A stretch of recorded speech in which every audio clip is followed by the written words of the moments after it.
Selamat sore saudara-saudara, ibu, bapak, jemaat dimanapun Anda berada, baik yang dari GKI Maulana Yusuf ataupun dari tempat lain.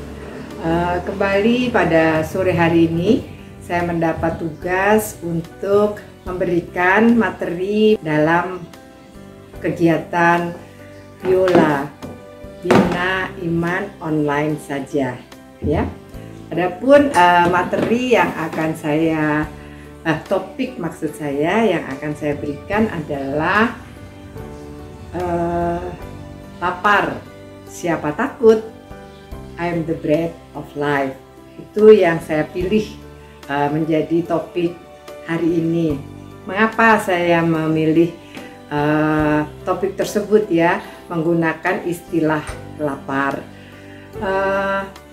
Saya menganggap bahwa lapar itu suatu ungkapan, ya, yang sering didengar dalam keseharian kita.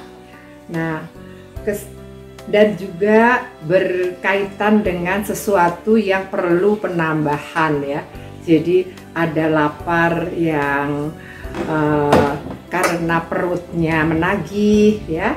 Ada pula lapar ilmu pengetahuan, di mana dia merasa bahwa kok pada waktu ngobrol dalam satu komunitas membahas satu topik tertentu, kok kayaknya aku nggak tahu apa-apa nih. Nah, aduh, aku harus belajar lagi. Nah, itu sering disebut sebagai lapar terhadap ilmu pengetahuan. Dan masih banyak lagi ungkapan-ungkapan yang bisa menggunakan kata lapar ini. Nah, hanya intinya bahwa lapar itu merupakan kondisi yang menuntut kita untuk memberikan tambahan sesuatu. Entah itu bentuknya enrichment, ya, penambahan yang untuk pengayaan, atau hanya adding saja, ya. Jadi itu pengertian dari lapar.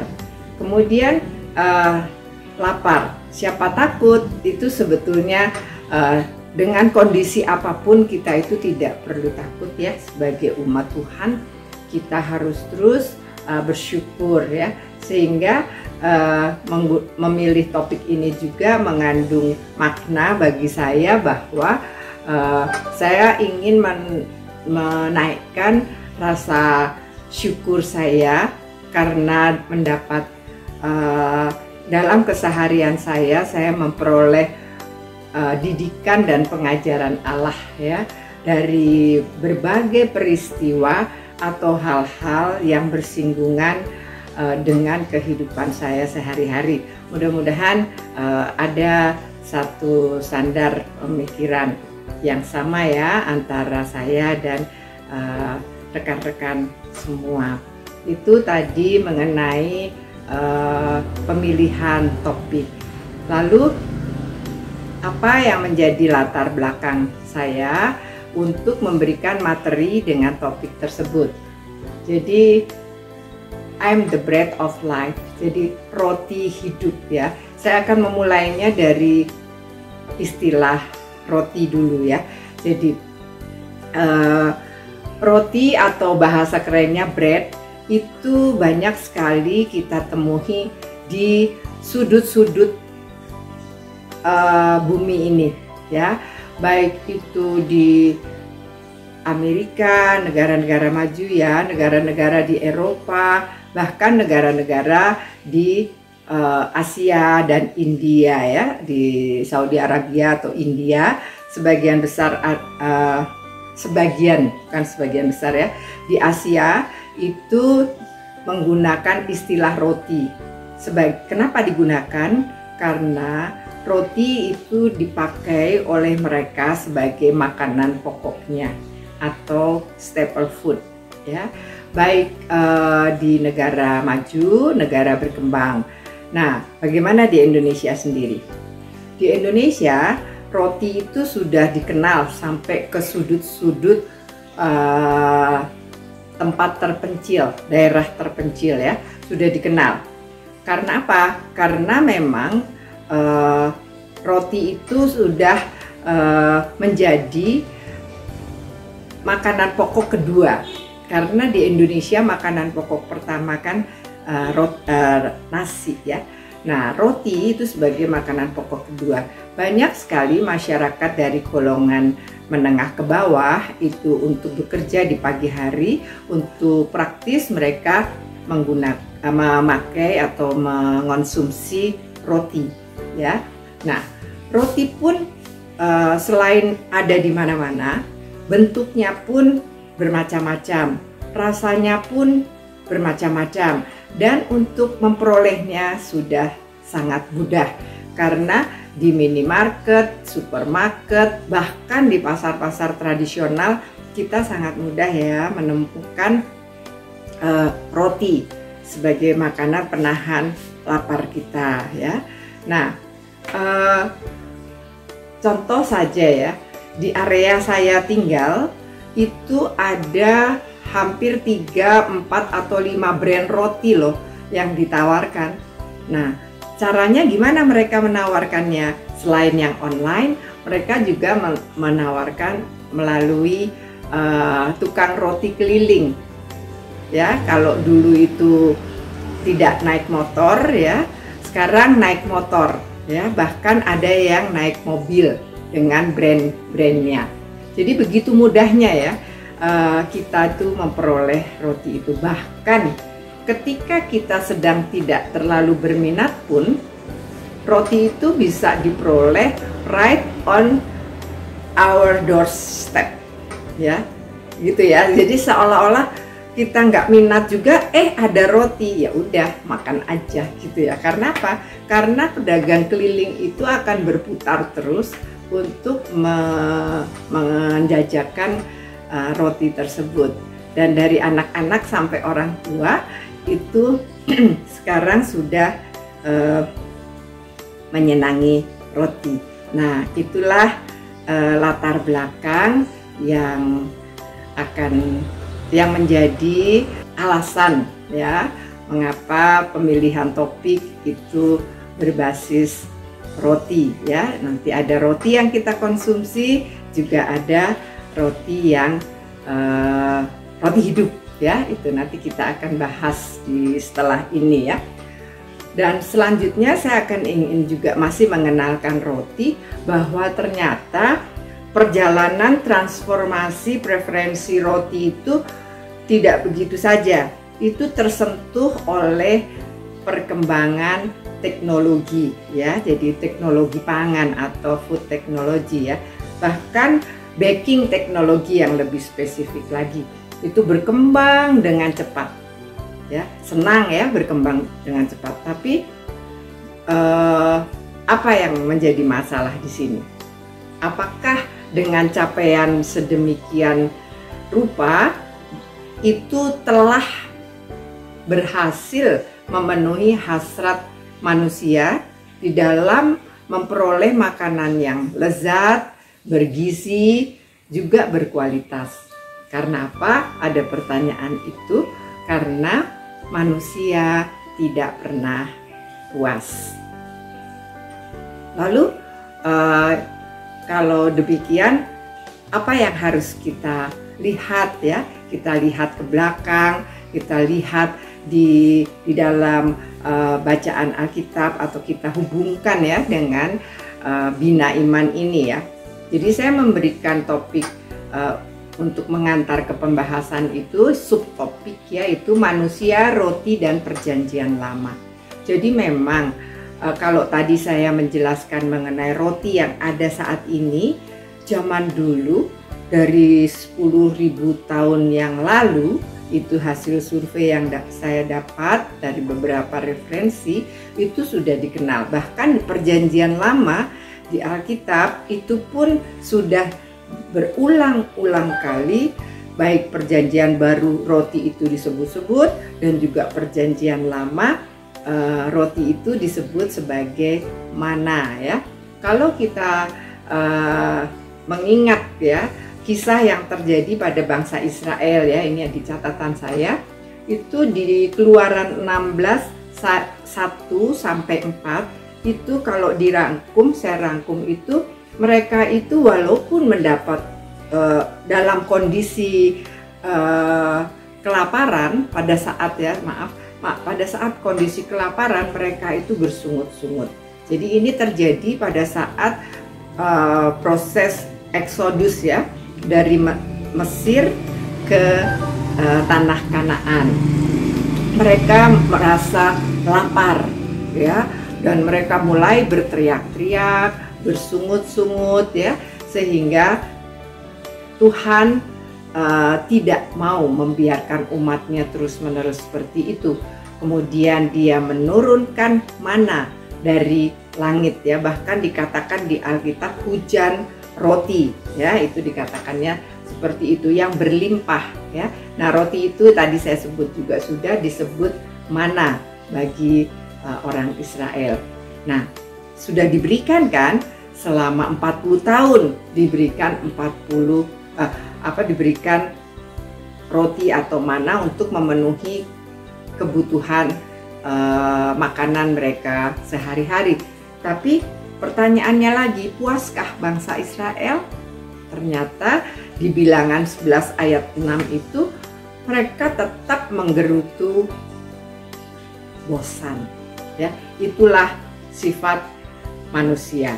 Jadi mereka merasa bosan, kemudian mereka mulai membandingkan kehidupan mereka yang lalu di Mesir, bahwa tidak hanya mana yang mereka peroleh, tapi mereka bisa memperoleh mana dan teman-temannya seperti daging atau yang lain ya, yang bisa memenuhi hasrat perut mereka ya. Itu seperti itu. Jadi terkesan ya, dari dulu manusia tidak pernah puas, sekarang pun manusia masih kurang puas ya. Sekarang kurang puasnya apa? Harganya sudah bisa murah, jenisnya macam-macam, bentuknya luar biasa bagusnya ya. Sekarang ada roti, ada pastry, ada muffin dan seterusnya, donat ya, seperti itu. Rasanya apalagi kita bisa memperoleh apapun juga, tapi masih saja nggak bisa memuaskan kita. Kenapa? Karena roti punya masa kadaluarsa atau shelf life ya di dalam penyimpanannya. Jadi dia ada masanya, dia tidak bisa dikonsumsi lagi. Karena itu manusia terus berupaya untuk memperlama ya, long term, untuk memberikan masa kadaluarsa itu. Nah, sekarang saya akan coba masuk ke pembahasan. Yang pertama itu adalah roti ala manusia. Jadi tadi saya jelaskan roti secara umum ya. Kemudian saya menjelaskan juga bagaimana roti itu bisa dipakai sebagai penahan lapar ya. Kemudian saya mencoba mengingatkan kembali mengenai bangsa Israel yang perlu mana di masa perjanjian lama. Jadi kalau roti ala manusia, kalau berdasarkan ilmu teknologi dulu ya, ilmu teknologi pangan. Kenapa? Karena memang kompetensi saya di sana, di food technology ya, sehingga proses pembuatan roti atau baking technology itu sudah menjadi spesialisasi saya. Bukan membuatnya ya, tapi bagaimana memahami proses pembuatan roti dengan sedemikian panjang perjalanannya ya. Jadi kalau saya boleh cerita sedikit ya, bahwa roti yang kita tinggal konsumsi yang ada di depan kita misalnya ya, itu siap kita konsumsi, kita nikmati dan kita katakan oke, enak. Nah itu sebetulnya melalui perjalanan panjang ya, dan tidak terlalu mudah ya, karena dia harus melalui proses pencampuran. Pencampuran apa? Bahan-bahan bakunya. Bisa kalau dulu hanya terigu ya, tepung, kemudian dengan air, dengan yeast sudah menjadi roti. Sekarang kita tambahkan mentega, kita tambahkan gula ya. Nah itu proses pencampuran. Nah setelah proses pencampuran ini belum bisa kan menjadi adonan. Jadi sebetulnya proses pembuatan roti itu dimulai dari pencampuran bahan baku, kemudian diubah bentuknya menjadi adonan ya. Nah adonan itu belum bisa kita konsumsi karena masih mentah. Nah baru adonan ini setelah dipanggang itu akan menjadi roti yang siap kita konsumsi pada waktu hangat atau dingin ya. Nah, tahapan proses ini itu semua mengalami cerita perubahan atau transformasi, baik bentuk ataupun jaringan-jaringan yang ada di dalam adonan roti ya. Jadi pencampuran kemudian diolah ya, difermentasi. Prosesnya disebut fermentasi. Itu tidak hanya dicampur-campur begitu aja, tapi tidak harus diuleni, dibanting-banting berapa kali, dilipat-lipat, dibanting, dipukul dan seterusnya. Menunjukkan bahwa untuk memperoleh satu roti itu tidak mudah, tapi mengalami pengorbanan ya, pengorbanan untuk memuaskan hasrat orang lain ya, untuk memberikan kepada orang lain produk yang lebih bagus ya. Jadi dengan dibanting deh, nah jadilah roti. Tapi dibalik itu semua ya, dibalik metode dan proses pembuatan yang begitu lama, sebetulnya saya ingin memberitahu kepada rekan-rekan atau saudara-saudara semua ya, sebetulnya unsur apa yang paling berperan di dalam menghasilkan produk roti yang berkualitas ya. Ini masih roti, pemahaman roti ala manusia. Ternyata yang paling berperan itu adalah ragi atau yeast ya. Nanti ragi juga akan banyak disebut di Alkitab ya, tapi sekarang saya akan ke proses teknologinya dulu. Jadi ragi itu merupakan mikroba atau mikroorganisme yang paling kecil yang tidak bisa dilihat kasat mata, harus dengan mikroskop ya, yang dia itu dengan penambahan sedikit. Jadi mikroba itu makhluk hidup yang dimasukkan ke dalam campuran, di mana nanti kalau suasana atau atmosfer di campuran itu menyenangkan dia akan membuat campuran itu berubah bentuk menjadi adonan. Nah, perubahan bentuk ini terjadi karena disebut proses fermentasi, karena adanya proses di situ pengeluaran karbon dioksida, alkohol dan air ya, itu nanti mereka berubah menjadi bercampur, bereaksi, kemudian membentuk adonan yang mengembang. Nah, setelah itu baru mikrobanya itu mulai ditekan kehidupannya dengan kita masukkan ke dalam oven sehingga menjadi roti. Jadi saya hanya ingin menceritakan bahwa proses pembuatan roti yang panjang ini, kalau ingin menghasilkan produk yang baik, kita harus memilih ragi yang tepat juga ya. Itu kalau ala manusia. Sekarang kita kembali ke dalam konteks ya, ragi dan roti hidup, sesuai dengan acara kita Biola ini ya, Bina Iman ya. Apa yang dapat kita pelajari tentang roti dalam Alkitab? Tadi sudah disinggung pada Perjanjian Lama ya, bahwa roti itu sama dengan mana dan diberikan oleh Tuhan. Di sini saya akan mengutip beberapa ayat ya. Yang pertama dari Perjanjian Baru, dari Matius 16 ayat 6. Di situ dikatakan, Yesus berkata kepada mereka, berjaga-jagalah dan waspadalah terhadap ragi. Disebutkan ya di sini ragi, tapi di situ ditambahkan ragi orang Farisi dan Saduki. Ya, apa sebetulnya maksud Yesus memberikan istilah ragi di sini dan ditambah lagi Farisi dan Saduki? Karena kita tahu dari cerita-cerita di Alkitab bahwa cerita orang Farisi dan Saduki. Orang-orang Farisi dan Saduki itu kan imam ya, pemimpin agama bangsa Yahudi ya. Waktu itu yang oleh Yesus dianggap terlalu membebani orang Israel.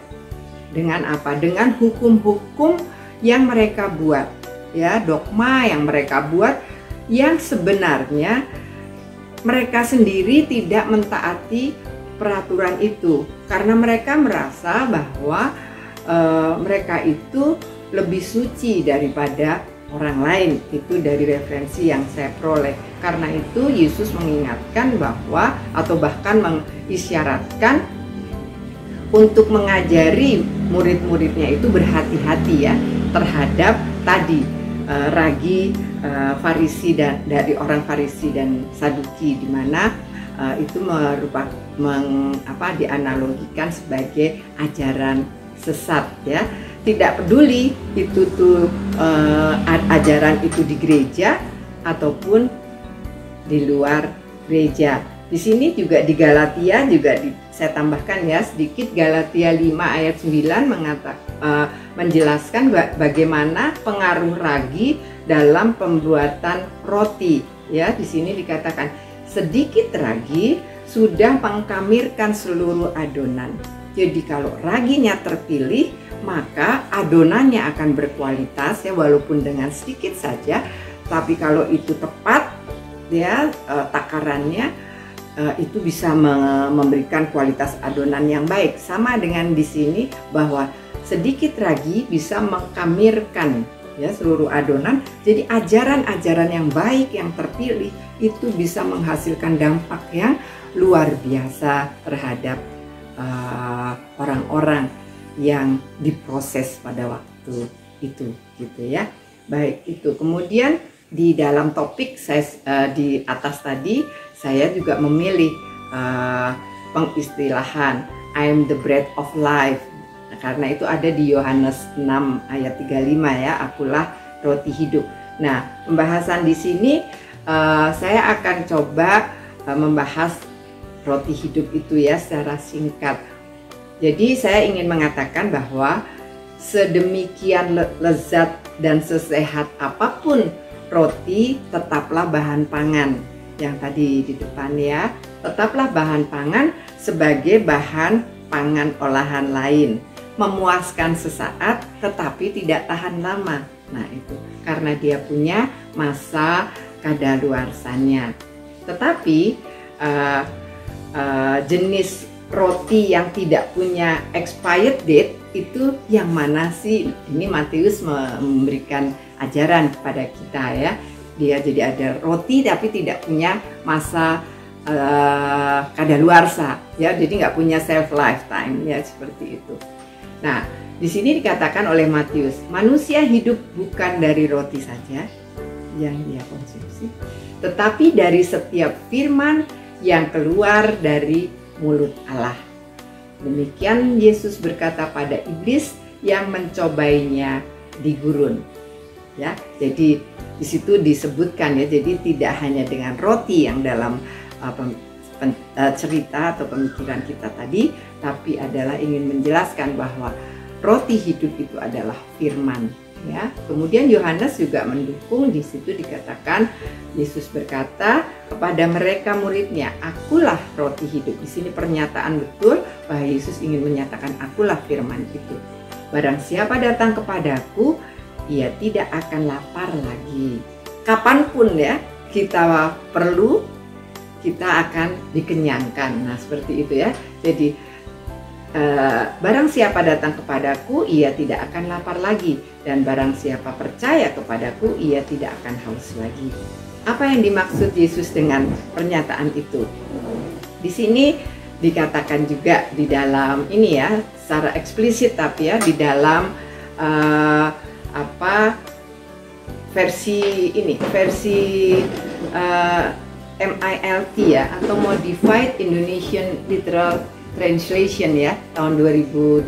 Di situ dinyatakan Yesus menyebut secara eksplisit, berikanlah kepada kami, di dalam doa Bapa kami ini, berikanlah kepada kami hari ini roti kami yang kami sehari-hari. Jadi di sini Yesus menjelaskan bahwa kita sangat bisa mengandalkan Allah untuk memenuhi kebutuhan kita sehari-hari. Seperti yang dikatakan, yang kita kenal dan setiap minggu kita bacakan doa ini di dalam ibadah-ibadah kita. Di situ dinyatakan, berikanlah kami pada hari ini makanan kami yang secukupnya. Nah, pada waktu itu makanan pokoknya ya roti tadi. Ya, jadi itulah di situ dikatakan di Matius 6 ayat 11. Lalu apa pesannya di situ?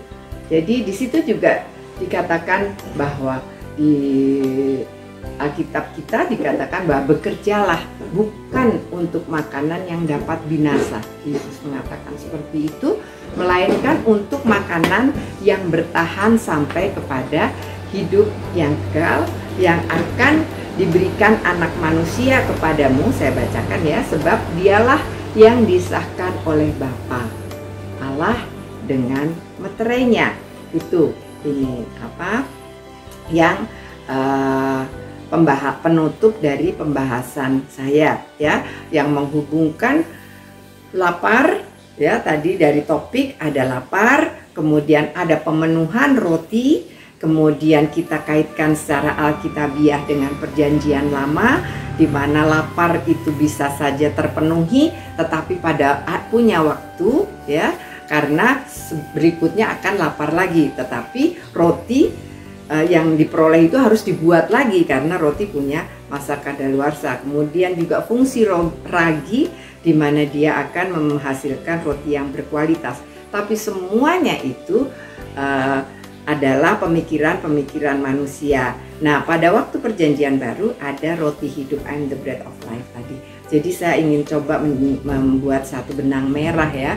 Jadi pemahaman mengenai apa itu roti dan roti hidup tadi, dan mengapa ragi itu menjadi penting, sehingga berkali-kali itu dituliskan di dalam firman Allah di Alkitab ya. Jadi saya akan tutup acara ini. Saya ingin menyatakan bahwa ragi yang dimaksud Yesus adalah firman-Nya dalam wujud ajaran dan keteladanannya. Jadi harus diwujudkan apa yang sudah diteladankan Yesus. Jangan seperti imam-imam Farisi dan Saduki. Dan kemudian ragi yang tadi itu harus menghasilkan roti kehidupan yang dimanifestasikan dalam Yesus Kristus itu sendiri ya. Inilah the living bread yang bila kita konsumsi, manusia akan memberi kekuatan spiritual dan memelihara kita semua manusia dalam perjalanan menuju ke kehidupan kekal bersama Yesus.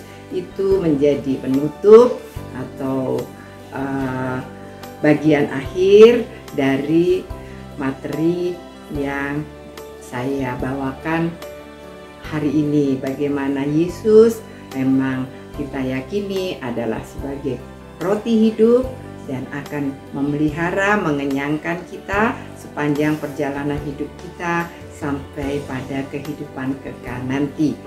Terima kasih dan Tuhan memberkati. Amin.